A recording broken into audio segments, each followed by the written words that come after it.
Well, thanks for joining us today. We'll get started with head coach Jeff Blashill. Please let us know in the chat if you'd like to ask a question. We'll start with Lean St. James. Hi, Jeff. So what did you guys use? Was today mostly testing, or kind of what was today used on?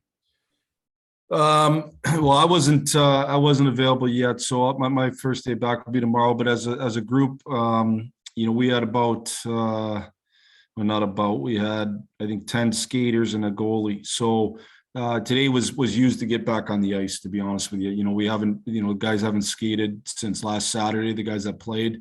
And so it was really just used to get back on the ice, get kind of our legs, start to the process of getting our legs back going. And that's not an easy thing when you've been off this long, even if for those that weren't sick. So it's a step today, and we'll take hopefully another step tomorrow.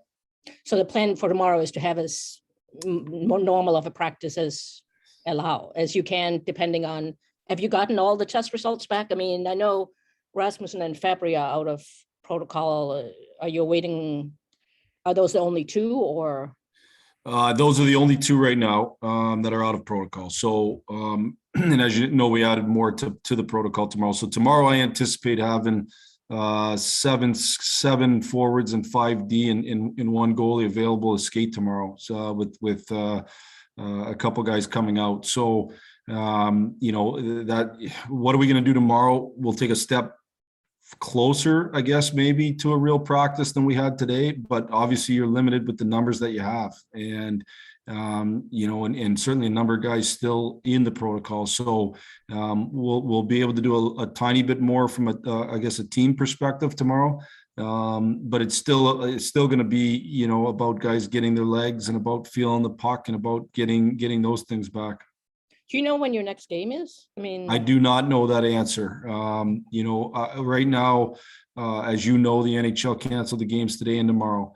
And so that took out our Ranger game. And my understanding is, we're tentatively planning from our perspective of playing on the 29th at the Islanders. But I don't know whether or not the games will happen or not happen. I think the NHL, as they've done a good job of through the course of this whole pandemic, I think they're taking information in and making decisions when they have to, and not necessarily before they have to. And obviously a number of guys around the league came back from the holiday break, in which case they all get tested today. And, I've just been watching the NHL network this morning, and certainly a lot of guys across the league have tested positive. So I don't know if that means that there'll be a further delay in the restart of our schedule, or if we'll play on the 29th. I hope to find that out, in the near future, but I don't have that information today. Lastly, just what was last Sunday like? I mean, that whole process of deciding to shut down, and you and half the team were in protocol by that time. Yeah, it was, it was, I think probably the right move, I guess, given where everybody was at across the league. And I think just where we were at, we were going to have a hard time fielding a roster. And at that point, it's not really about competitive equity as much as about just honestly fielding a roster. We had a number of guys, in the protocol that and a number of guys continued to move in the protocol over those next couple of days. So, ultimately it was probably the right decision. We're in a difficult time within this pandemic, and I think ultimately what anybody wants is just to be able to field the requisite number of players and try to play. So we look forward to the NHL's decisions moving forward here. And again, I think for us personally, it's controlling what we can control, and that's the guys that we have available to us, trying to get them, back ready, up and running as quick as we can. Thank you. You're going to be living in that shirt for the next several days, right? Yeah, you certainly want to wish luck to Nate Lehman and his staff, and I'll be living in it with good confidence as we move through this tournament. Yes. Thank you. Next, go to Ted Colfin.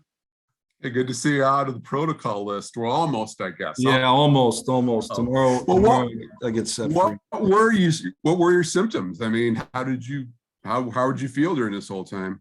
I would say I had symptoms of a kind of a cold-like symptoms, I guess I'd say, headache, sinus, a cough. Those were probably my main symptoms that I had. I would say it was probably the worst, the most severe, I guess. And I don't know that it was that severe the first few days, but through it all, I was able to I was. It's just different times, and it feels consistent with what this newest variant seems to produce, which is different than maybe what some of the other variants were. I know guys that got sick, other coaches that got sick from it earlier, even this year, were really beat up, and it wasn't that case for me. So I feel good. Thank you. Did you start feeling bad in Carolina, or when you guys got back, or what? I would just say that I started to cough on the way home that night. I didn't feel bad during the day, and I took obviously a test before the game, and I started to cough on the way home. And that night I coughed and a lot through the night, and by the next morning, it didn't surprise me when I tested positive, I would say. So, I mean, are you guys going to be ready for Wednesday if you do have to play? I mean, obviously, if you have to play, you have to play, but I mean, still sounds like it's going to be a little tricky for you guys. Well, certainly there'll be challenges. There'll be challenges, but I know that the Islanders won't care. And they may still have some of their own challenges. I know they've faced some throughout the course of this year. So this is, if the league says that the right thing to do for the National Hockey League is to play the game, then we're going to go there and go to win the hockey game. I don't believe in letting anything be an excuse. So there'll be challenges for sure. There's challenges. There'll be guys that haven't skated much over the next couple of days that hopefully are able to get out of the protocol and be able to skate. But there'll be definite challenges. The last one. Are you guys going to treat this as almost like a quasi training camp all over again? I'd love to, Ted. But the problem is you can't do it to the degree which you'd like because of the numbers that we have available to us. Right. And so, if we had a full team today, the practice would have looked way different. If we had a full team tomorrow, the practice would look different. But you're restricted a little bit what you can do based on the numbers you have available. We had anticipated the Griffins playing tomorrow night. I don't know that that's going to happen now, but we wanted those guys to be able to play if they could, because they need players too. And so, we'll see what we do with call-ups and things like that, and as guys come out of protocol for practice. Sounds good. Thanks for this. Yep. Next, go to Ansar Khan. Yeah, Jeff. Sorry, I didn't hear that last question from Ted. But if you do play on Wednesday, do you anticipate most of the players coming out of protocol and being available, except for the two that went in today, or do you know? No, not all of them. No, we won't have all of them. And I think part of it is, there's one thing to be available to play. There's another thing to be ready to play. So like, just because a guy's out that day, that means he wouldn't have potentially skated at all not skated at all for like 10 days. And where's everybody at from that aspect? So we'll make those decisions as we move forward. We certainly have plans in place for call-ups from the American Hockey League to play if needed and fill those roster spots. So we'll play with a roster if we do play that. We're going to go in there and win the hockey game, but we won't have everybody available to us beyond even the two guys that we placed in today. And Lucas Raymond, by the way, tested positive before Christmas, so his timeline will be different than Nick Leddy's. Just so you all know that. And last year at the start of the season, I think you had maybe up to five players in protocol, which a lot less than you currently do, but. Do you take anything from that as far as what you learned, as far as just how long it takes I know even once they get back, it's not the same. It takes a while, but just how long it takes to really get back into game shape and get back into a rhythm once you do come back? I would say, I learned a little bit last year going through that. And one of the things that I learned was to your point, each guy's a little different in terms of how quickly they're able to get their game up and running closer to what their normal is. And what affects that? Well, certainly, different how sick guys are. And some guys have very, very minimal to no symptoms. And some guys, it hasn't seemed to be this way this time around, but some guys have a little bit more symptoms. And, because of that, some guys have been able to do a little bit more on their own than others. And I just thought there was a couple times last year that I judged a player or two too harshly on their first game coming out of the COVID protocol, and that it was a little bit beyond reality for me to expect them to be at the level that I wanted them to be at, and they wanted to be at, and so it does take some guys some time, and we just have to be patient to the best of our ability and understand the guys are going to come back at different times, I guess come back to full speed at different times. Thanks, Jeff. Yep. Let's go to Trevor Thompson. Good afternoon, Blash. Hope you guys had a great Christmas. And you kind of addressed my question a little bit, but I just wanted to get a more clear answer. As far as the Griffins, their game was postponed for tomorrow. So would you call people up to practice with you just to have them get with the guys before you move on, or does it have to wait until you leave town, or how would that work for you guys? To be honest with you, Trevor, still kind of waiting to hear a little bit from the NHL, what the schedule is going to look like, and are we going to play for sure? And I think some of those things will factor into play. There's a roster management or cap management side to this that I don't necessarily deal with, but certainly there is consequences to it. So you can't just necessarily call up anybody. So we work with our management group on that. I have yet, Steve and I haven't touched base yet today on some things because I'm waiting to just kind of see where everything's going here. And that'll dictate a little bit on a number of my decisions. We were waiting on some testing this morning. There is opportunities for guys to test out. So we're waiting on some testing this morning. So it's just a very, very fluid situation, Trevor, that will we have some guys up for practice tomorrow? I don't anticipate that as of right now.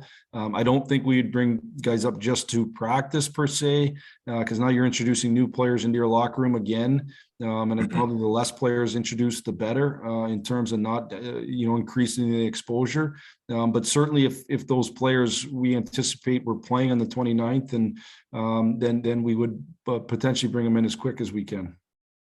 And just a question around testing, like even in your own situation, you talk about testing negative in the morning and by the end of the day, coughing and not feeling right. Just how much confidence is there when you go to test and then moving forward? How anxious are guys just knowing that it can change that quickly?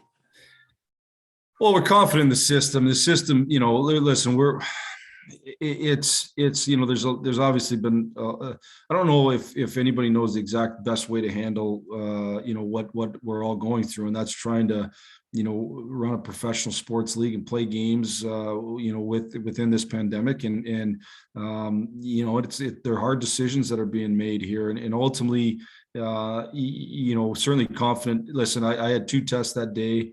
What more can you do?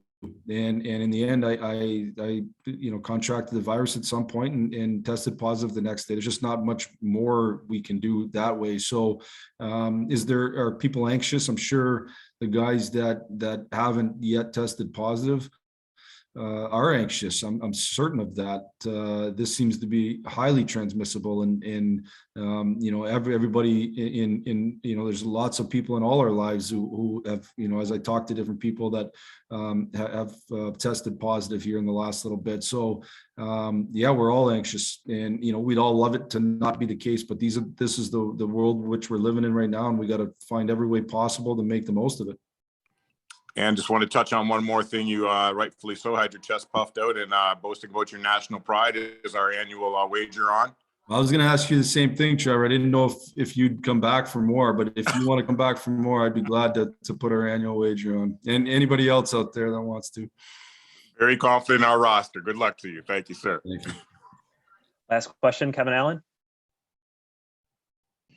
Yeah, Jeff, if I could just ask you kind of a big picture question, even because this is the COVID situation, it's kind of odd. It almost has the feeling of kind of a mid-season break, kind of a cleansing breath. And I know your immediate concern is just trying to get a lineup for Wednesday, but did you allow yourself any time for big picture? And if so, we've talked about a lot of, the team's been improved this season, but there's been kind of ups and downs. If there was one area that you thought you could, if the team could be better in this area, you could continue to be competitive for a playoff spot. Like what's the area you're hoping that everybody sort of comes together quickly in the second half?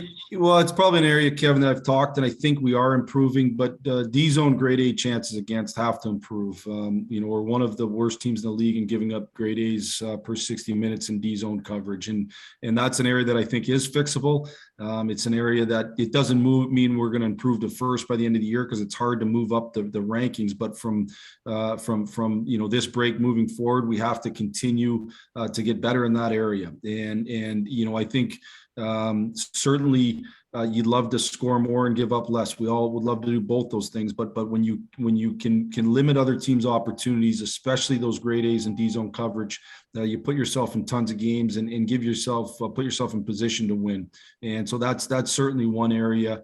I had good conversations with both our assistants over the course of the break about specialty teams, and that's obviously another big area. We didn't win enough of the specialty teams battle, through these first 31 games, and yet our record's probably better than it could be, than it maybe should have been, given the fact we didn't win enough of those special teams battles. So we feel that if we can improve in that grade A D-zone chances against, and we can improve in our specialty teams as we move forward, it'll make us a lot better hockey team.